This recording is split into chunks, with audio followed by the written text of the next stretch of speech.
So, I had a generalized idea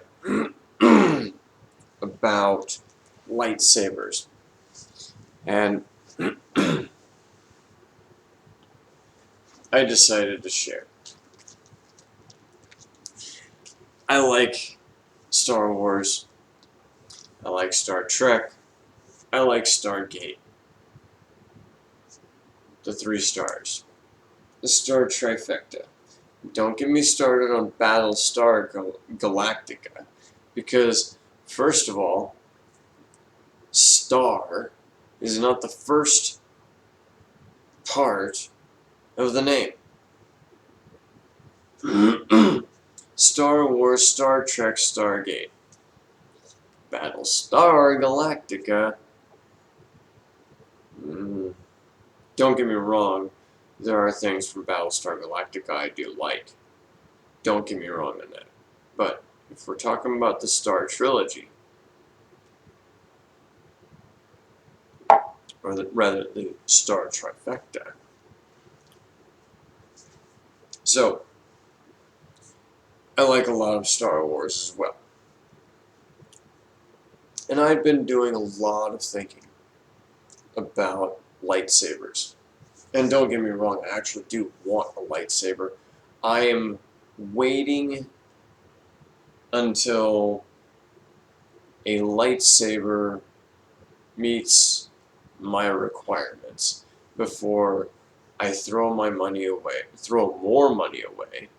on toys. Now, Hacksmith's already made a plasma saber, which I actually emailed their fan board or whatever, talking about what I used to call heavy plasma. And I found out that it actually has been in existence since 1950s or 1960s, and it's called impermeable plasma. And I told them that they should look into this. Because impermeable plasma, if you have 2 blades made out of impermeable plasma, you will be having a sword fight.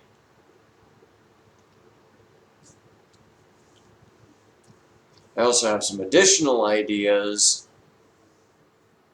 about making an actual light saber, not a plasma saber. Michio Kaku, I watched his bit about lightsabers, and he said it would be like 25, 50 years. And right at that moment, I was like, oh, it's not. It's going to be about 5 or 10 years. And in come Hacksmiths at about 7 years. And Michio Kaku, his reasoning was because of power requirements. And he also specified that the main part of the blade would have to be made out of the same material concerning space shuttles to be capable of enduring high temperatures. He said nothing about impermeable plasma.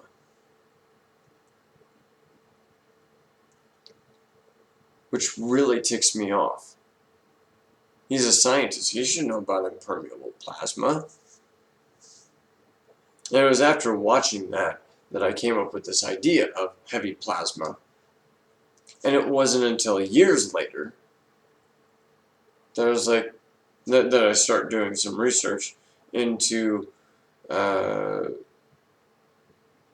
possibilities of making plasma that acts like a solid. And I don't remember exactly what I searched on the search engine, but it pulls up impermeable plasma. I'm like, what the hell is impermeable plasma?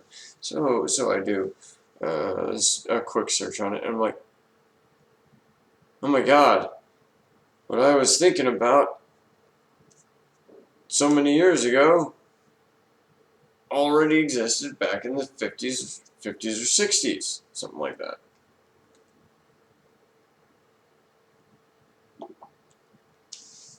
And Michio Kaku said nothing of it. Didn't reference it at all. Plus, said that the power requirements to make a plasma blade 2, 3, 4 feet long, that it was going to be 25 years, 25 to 50 years, before we have the power base for that. I knew he was wrong. I wish I made videos of it. Actually, I think I did. Maybe I took it down. It doesn't matter. Fact of the matter is, Hacksmiths came up with it. They have a plasma-based lightsaber. Regular plasma. 3.5 foot long.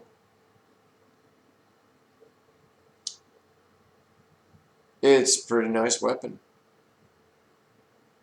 But it could be said that it's a tool, not a weapon. Because it is a plasma torch, after all, used for cutting metal. Specifically for cutting metal, in fact. Because that's one of the requirements of a lightsaber, is that it has to be able to cut metal. Well, the whole reason why plasma guns were made was to be able to quickly cut metal. So it's the same thing, just in a souped up version. So it's a tool. It's not a weapon. Impermeable plasma, on the other hand,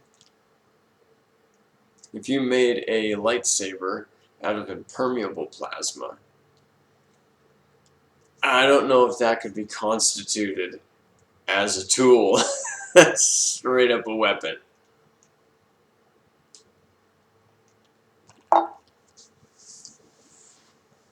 Nonetheless, and I said that's straight up a weapon because the whole reason to utilize impermeable plasma is to make it to where you can have sword fights.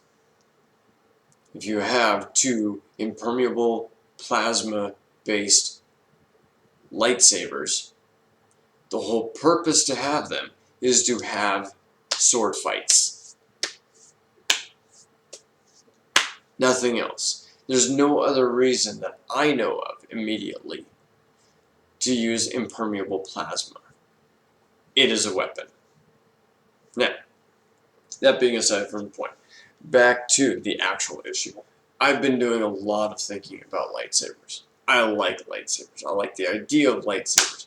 Who doesn't like the idea of lightsabers? Even if you don't like Star Wars, chances are you like the idea of a lightsaber. Even if you don't like Star Wars. Even if you can't stand Star Wars, chances are you probably like the lightsaber. And you're probably not even a fan of swords, but you probably like the lightsaber. Nonetheless, so the idea concerning the kyber crystal and the blade that is emitted, the color tone of the blade that is emitted. This I've been doing a lot of thinking about over the years. You know, somehow Mace Windu got a purple lightsaber. Somehow the only Mandalorian become a Jedi got a black saber. And of course you got blue lightsabers, you got yellow lightsabers, you got green lightsabers. Of course also you got orange lightsabers. And then of course you got red lightsabers. However, and I'll be honest, I do not know currently what canon is about this. I know all the different variations. You got the potential of a natural kyber crystal creating a red saber because of the manner of, or the temperament of the individual who happens to be a Sith, who completely gives in to dark side concepts. Then you have this other concept of a red saber, that it is synthetic, or a synthetic kyber crystal. Then you have this other idea of a red lightsaber that was a regular kyber crystal, but that the Sith who claimed it forced his will upon the kyber crystal, causing the kyber crystal to bleed, if you will. So you have at least 3 different concepts. And if memory serves me, I'd actually either heard of or thought of 2 additionals, because I can't remember what those 2 additionals were. I can't remember where they came from. I'll bank money on the idea that it actually came from some other Uber fan. I say came from some other fan who happened to be a Uber fan. And no, I don't mean Uber as in Uber Eats and Uber. I hate language. At any rate,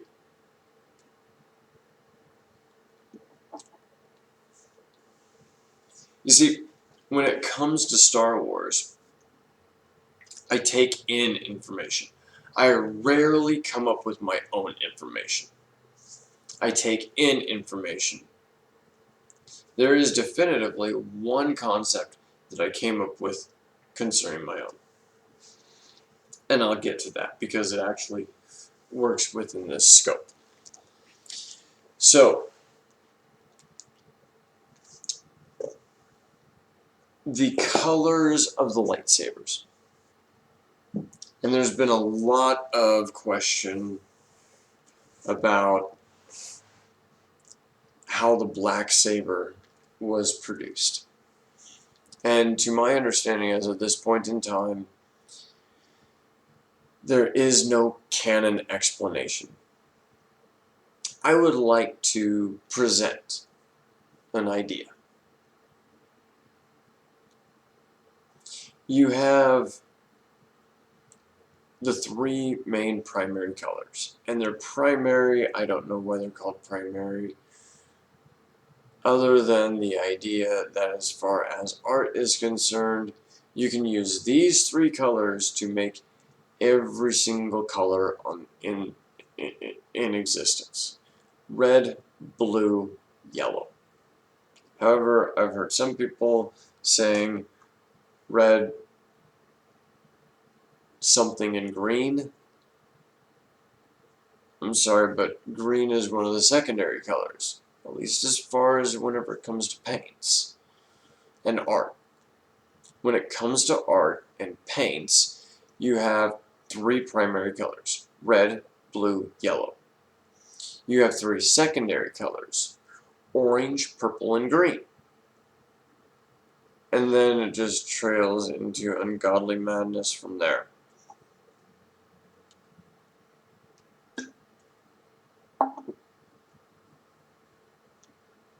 So you have 3 primary colors. Red, which is indicative of Sith. Blue, which is indicative of a Jedi. And then you got yellow, which Jedis also use, which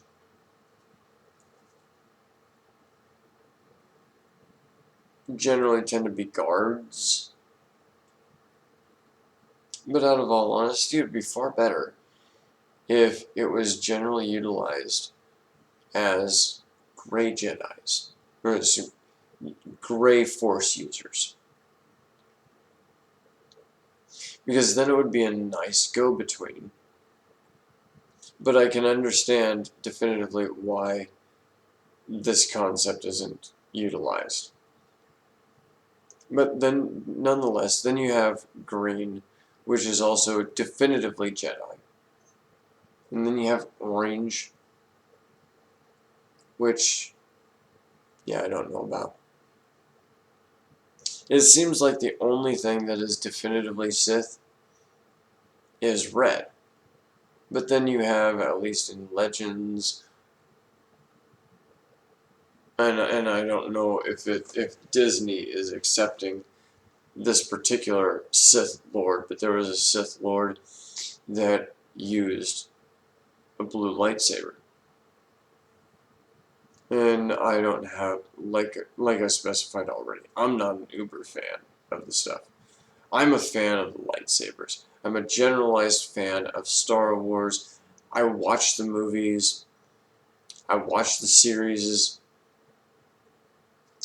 I don't go full on in-depth cosplay, want everything. I don't do it. I talk about what I know, and when conversation goes into things that I don't know about, I go silent and I just listen, and I absorb the information to the best of my ability. I have a hard time remembering names. Nonetheless, there was a Sith Lord that used blue sabers.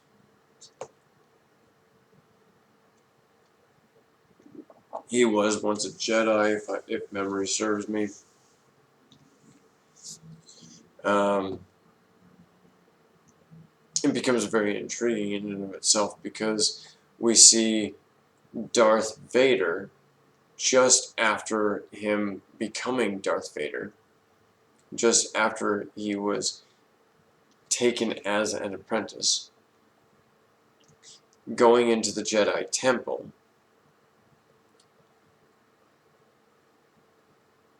With what color lightsaber? Of course, that would eventually turn to red. Well, not that particular lightsaber, not that particular kyber crystal, but nonetheless, Vader would eventually take upon himself a red blade. But the issue is, what could cause a kyber crystal to go purple? And what could cause a kyber crystal to go black? Now, of course, the intriguing thing with the black saber or the dark saber is that you would see it dark in its core, and you would see a glow around it. And I've done a lot of thinking on this, and mind you, thinking, not research and study into the history and lore of Star Wars. I spin things on my own. And so I'm probably way off base. The kyber crystal creates an emanation of the core of the person. So if the core of the person is peacekeeper, if memory serves me, peacekeepers are blue. Or if the core of the person leans politically, it goes green.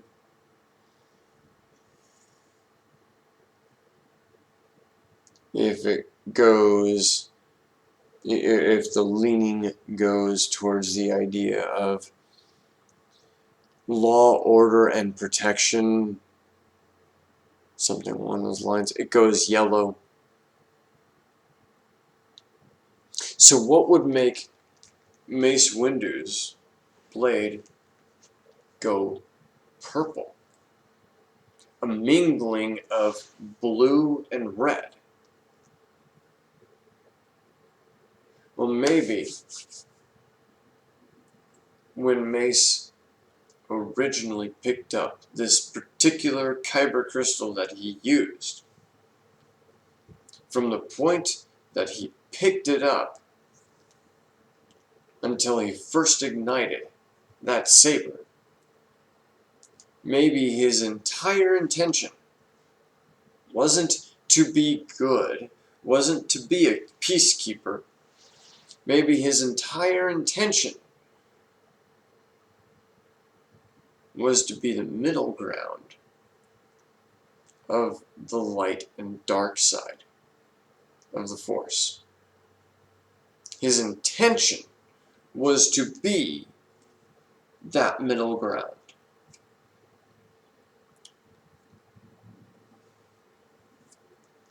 And thus it becomes purple. And mind you, I'm just spitting crap. Crap, I say.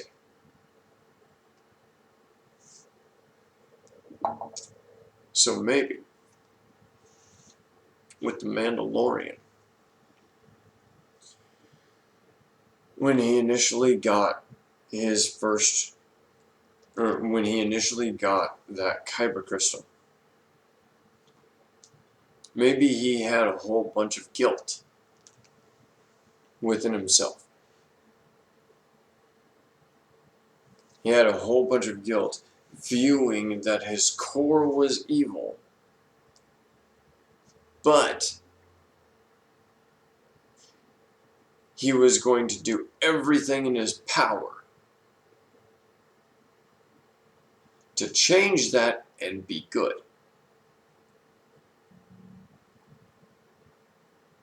You see, we're used to the core of characters being one-dimensional. Not that the character themselves is one-dimensional. It takes a very bad writer to write a character who is one-dimensional, unless they're bad guys. Lots of fiction presents characters, presents antagonists that are one-dimensional. But most of the antagonists, they are multi-layered. But at their core, they generally tend to be one-dimensional. But we generally don't look at the core of the individual. Luke, at his core, was one-dimensional. He wanted to do what was right. Put a whole bunch of layers on that because he didn't necessarily know what was right. And it took a lot of a lot of experience, and then a lot of training for him to finally decide what was right. He wants to do what is right. This is his core. This is one-dimensional. He wants to do one thing. But the core of a person, of a being, that's not all of who they are. You have to then consider everything that they've been through, all the challenges that they've been through. You have to assess the challenges, look at the challenges, see how the challenges have changed that character. Have the challenges changed that character? And in good writing, you have the core of a character where they want to do good. Now give a single layer on top of that. They think they know what good is. In the case of Luke Skywalker, the Empire. He wanted to fight for the Empire. He wanted to join the Empire. Add another layer. His aunt and uncle end up getting killed.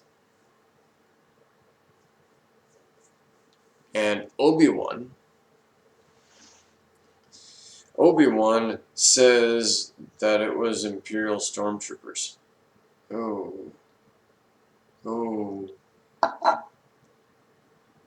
Imperial stormtroopers? Why would they gun down my aunt and uncle? I mean, this hits really close to his core. Really close.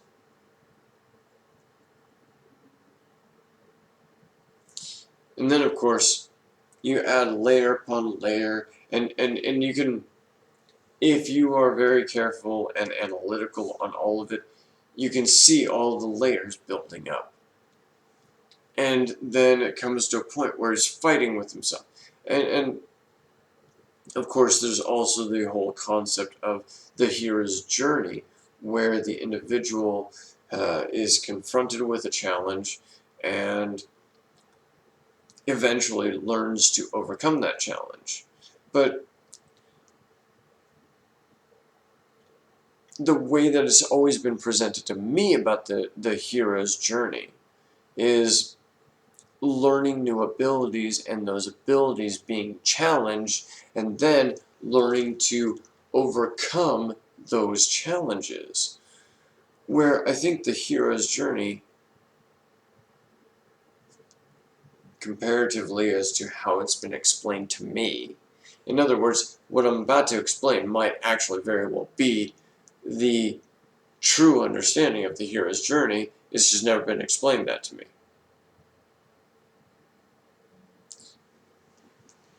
But here you have an individual that, at his core, he wants to be a good person. He's lived a simple life and only has one understanding of right and wrong, of good and bad. But then that whole thing gets thrown into chaos when his aunt and uncle murdered, well, killed. Because for all he knows, they pulled weapons on the Imperial stormtroopers. He doesn't know what happened. He doesn't know why. All he knows is that he sees these two individuals who are part of his core. And according to Obi-Wan, they were killed not necessarily by stormtroopers, but at least in the company of stormtroopers. Because there is a standing theory, I don't know if Disney has officiated certain things or not at this point in time, that Boba Fett, who loves flamethrowers, was the one who torched aunt and uncle.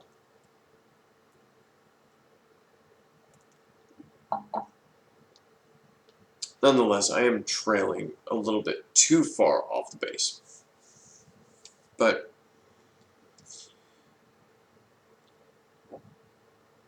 the hero's journey is actually outside of the premise of this video. So, if the person has certain concepts at their core being, then that is what the lightsaber emits, to my understanding.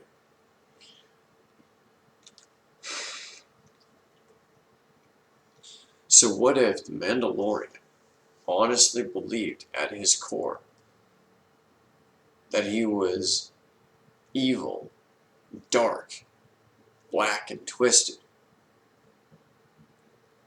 but he had the desire to be good? Said, I want to change who I am. In other words, the idea that anybody carrying a blue lightsaber, from the moment that they picked it up until they first ignited it, they had the intention of, I'm good and I will be good. And they essentially, in their core being, they kept reciting this over and over. Whereas Mace Windu, at his core, I don't want to be either. I want to unite the two. And I don't want to fall to the dark side. A little convoluted, the way that I'm expressing it, but the generalized idea. And so from the very onset, concerning Mace Windu, possibility, is that from the moment that he grabbed that kyber crystal until he ignites that lightsaber, his very intention was, I want to be able to use all aspects of the Force and remain good. I want to use everything and remain good. Whereas with the Mandalorian, potential of self-guilt, self-doubt. Maybe it's just guilt, because doubt, maybe he would end up falling one way or another to the dark side, because he had personal doubt. So maybe it's just guilt, having been born and raised, potentially, in such a fashion where guilt was just an internalized concept to him.